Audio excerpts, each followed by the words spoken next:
My name is Fountain Hughes. I was born in Charlottesville, Virginia. My grandfather belonged to Thomas Jefferson. My grandfather was 115 years old when he died. And now I am 101 years old. Incredible as it seems, we are listening to the voices of ex-slaves telling of their lives in bondage. Men like Fountain Hughes on the living conditions of slaves in Virginia in the 1860s when he was a teenager. Colored people didn't have no beds when they were slaves. You don't sleep on the floor. Pallet here and pallet there. Just like a lot of wild people. We didn't know nothing. Didn't like to look at no book. So it's not this, the idea of South Africans having a lineage that actually connects to Northeast Africa, or specifically Israel, as I call it, we call it, is not something new. And when you do the homework, when you do the search, whether it be genetically or culturally or linguistically, it will bring some of the shattered and scattered pieces of our culture that actually point to, yes, we did come from the northeastern part. We did migrate, the Bantu migrations. You know, that's not a secret, except to many of us who were, this information was suppressed for. You know, and I also must say, I haven't called America my home for 45 plus years. Not so fondly called it the lands of the great captivity, and that's all it could be for those of us of African ancestry who ended up there. So, you know, our, you know, it's beautiful being here. I spend a lot of time here. I was first sent here in 2001 by our spiritual leader, advocates and Hebrew, those who identify as being Hebrew Israelites. And for the most part, they're still dealing with the issue of identity. And for us to leave America in 1967, headed back to Israel, based on the spiritual vision of our spiritual leader in 1966 that said, now is the time to begin the Exodus. That was founded, that didn't occur in a vacuum. That was founded on the knowledge of our identity as Hebrew Israelites. And so arriving in Israel in 1969, after a 2.5-year sojourn in the West African land of Liberia, where we endured great hardships, that was a cleansing period for us. That was our wilderness. That was our ridding ourselves of those negative things that you acquire as slaves. Slaves don't like themselves. Slaves don't love themselves. So it's impossible to love others if you have that self-hatred and that experience of being enslaved. And so in 1969, our arrival in Israel, things changed for us.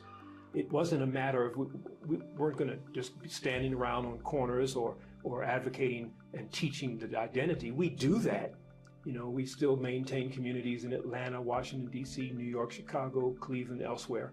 But primarily, we had the question that hit us really was, what now? After we'd gotten back to our ancestral home of Israel in Northeast Africa, the question was, what now? And the answer to that was, we had to build and formulate the knowledge and the doctrine of redemption, to move from the knowledge of identity to the knowledge of redemption. Why? Because Israelites have a purpose. They have a spiritually mandated purpose, and that's to be a light unto the nations. Well, what kind of light? You know, now Bibi Netanyahu and those who are in Jerusalem currently now, and the ruling parties there, they would say that their technology, that their military prowess, that their financial instruments, that is their light. And we would say, no, that's not it. Technology is not going to save a people. You pull the plug and it's over. You know, so it's morality, it's righteousness. It says righteousness exalts a nation, lifts up a nation. And so that is how we interpret being a light unto the nations, through our diet, through our culture, through our music. There's certain sounds that in America, the blues, that was an expression of our environment and our experiences. And that was a downward degenerative spiral that we were on. So why should we continue to be in that mode of music? Why should we bring, and no slight against hip hop in terms of the beats and the messages sometimes, but a lot of the messaging is negative. And to call our sisters hoes and bees, we don't want that. That's a sick society. And so we would not allow that music to be promulgated in our culture, in our community. And I can go on and on. The diet, again, we're strict vegans, based on the very first instructions given to man pertaining to diet in the biblical text, which, by the way, is an African text. Anyone who would say to me in 2024 that the Bible's a white man's book, I don't even go there with them. I'm not getting ready to argue, because what kind of white man's book mentions Egypt and Ethiopia 1,500 times? It just shows me that you don't know the Bible. But if you study the Bible, if you know Hebrew is officially classified as an Afro-Semitic, Afro-Asiatic language. They were African people. I can show you markers that the National Park Service of Israel, they acknowledge that Israel sits on the African tectonic plate. So geologically and geographically, Israel is Africa. It's Northeast Africa. There's no Middle East except in geopolitics, and geopolitics shifts and changes. And when you begin to view that land from that perspective, and then when you've lived in the land like we have for 55 years now, we can take you and show you people that look like you that never left that land, that they won't show you on SABC or CNN or NBC or any other channels. That's an African land, and the people who really rooted there, that they weren't able to sweep out during the Crusades and during the Assyrian invasion and the Babylonian captivity, they're still there in little pockets. It's like trying to sweep up a room and you miss the corner. So we're like spiritual CSI agents. And we get the little evidence bags, and we find a little hair over here, and you look at the hair and it's one of our hairs, And I got enough in it. You understand? I got that linkage. So we regarded it as critically important to fulfill what the mandate of being the children of Israel was, to fulfill the mandate that was given to the seed of Abraham. Abraham was told that in thy seed shall all the families of the earth be blessed. So we have to be a blessing to other people, and there's a formula for that. And so after 55 plus years, our presence there on the ground, what we've been able to accomplish in terms of community development, in terms of diet, in terms of culture, economics, and on, divine agriculture.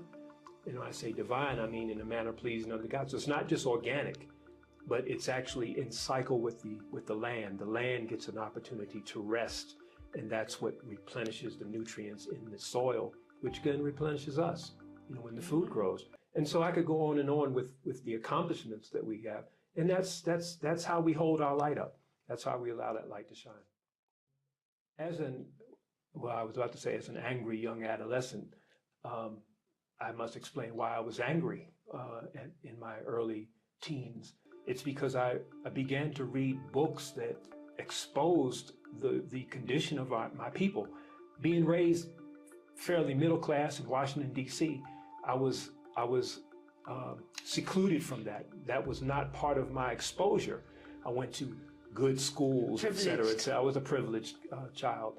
And so but I used to read a lot. And when I got in trouble as a youngster, I was always told to stay in the house. So my parents, I was blessed, they had a little corner bookshelf, and I used to read the books. And so I developed a love for knowledge and pursuit of knowledge. And I used to go to the library in the community. So one month I went into the library, and there was this big, huge display of all these African books, African-American books, Soul on Ice, Angela Davis's biography, you name it, Burn, Nigga Burn, Malcolm X. And I took all of them home and devoured them and became, in modern day language, radicalized. I became angry, even to the point where I took that anger out on my grandmother, my father's mother, who was white. And it was foolish, but again, I was 13, 14 years old. I didn't know how else to express that anger. or to even understand the complexities involved in that. Later on, I understood, of course, but that is what set me on a course of how can I improve the lot of my people. And so in that era, I think if I had been a little older, I might have been a Panther, honestly. But I was a little older, and the Panthers by that time had been literally shot to pieces. And by that time, they were advocating economic empowerment, political empowerment. And so what I did was to pursue political science.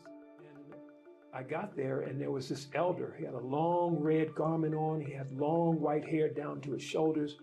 And he was teaching that we were Israelites. And he was teaching about the pagan roots of Christianity. And of course, that was, I had long since stopped observing Christmas because I had seen right in the scripture the passage that forbids Christmas trees. I said, so how can y'all do this? It says right here. And so when is your journey with the Bible then? Like, because you were saying you read a lot of conscious books when you were around 12. Yes. So then, because it sounds like now you've read the Bible. It never stopped. But I have to be honest. I never read the Bible. My father made me go to church. He said, you got to go to church. You can either go with your mom, which was get in the car, drive downtown. You're in church. It's a Methodist church all morning and half the afternoon. Or you can walk around the corner to a Catholic church and you'll be finished in less than an hour. So you know what a 13-year-old chose, okay? Wow. But I never, and when you would go to churches, you would hear the pastor or the priest use a verse, and that was the end of it. But there was never context, there was never historical, there were no parallels, there was just rote stuff, and it didn't resonate with me. So I didn't read the Bible. But when I used to always keep one, and I would, from time to time when I was troubled and looking for an answer, I would open the Bible randomly and without fail. To this day, without fail, there's always something on that page that leaps out to me that I know is an answer from another power. And so for that reason, like I said, it was there. It was strange on my part. It didn't correspond with my behavior at the time. I was a wild child, really was. Music and drugs and what have you. But when I found out this Hebraic identity,